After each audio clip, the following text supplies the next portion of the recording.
This is Notre Dame Cathedral in Paris. The more than 850-year-old church is one of the most renowned examples of Gothic architecture and one of the most well-known locations in all of Europe. But this was the scene in Paris on the 15th of April in 2019.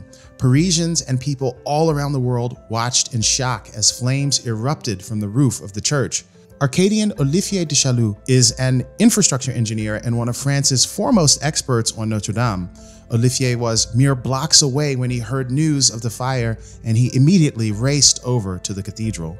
Lorsque l'incendie s'est déclaré, j'étais pas loin et j'étais rapidement juste ici au sein du périmètre de sécurité avant même qu'il se mette en place et j'ai vu la cathédrale brûler toute la nuit. C'est un lieu vraiment particulier pour moi, c'est vraiment un lieu de vie. J'ai travaillé ici pendant 10 ans comme guide au sein du service de guide bénévole de la cathédrale que j'ai notamment dirigé pendant plusieurs années. Et ça m'a conduit en doctorat et donc j'étais vraiment au cœur de mon travail de recherche à rédiger ma thèse au moment de l'incendie.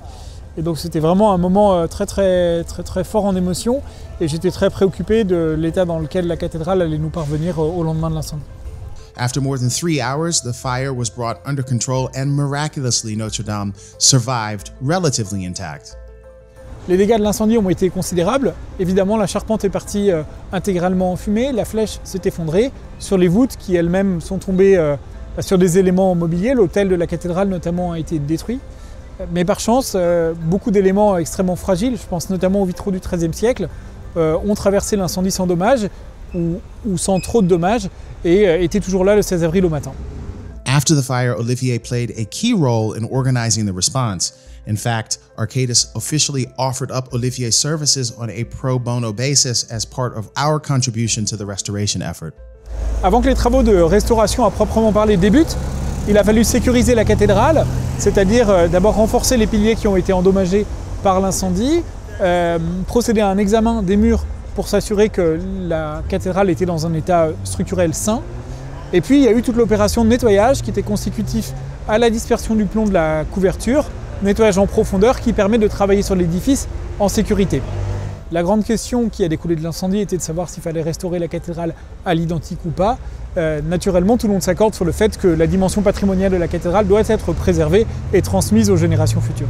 Mon souhait pour Notre-Dame de Paris, lorsqu'elle sera réouverte au public, c'est qu'elle soit un lieu ouvert à tous, où chacun puisse circuler librement et découvrir librement l'édifice. Ça passe évidemment par un accueil adapté à chacun, en fonction de sa provenance géographique, des touristes, des Français, des Parisiens, mais aussi des gens qui viennent de plus loin, des personnes en migration, savoir les accueillir dans un français simple pour se servir de Notre-Dame de Paris, pour les ouvrir à la culture occidentale. Et puis évidemment, un lieu ouvert à tous, c'est aussi savoir prendre soin des personnes qui ont plus de difficultés à se déplacer. Et donc c'est organiser la cathédrale en fonction aussi des gens qui sont en fauteuil roulant, qu'ils aient des espaces pour pouvoir stationner et que de là où ils seront assis, ils pourront observer et découvrir la cathédrale avec une disposition des œuvres qui sera aussi conçue en fonction.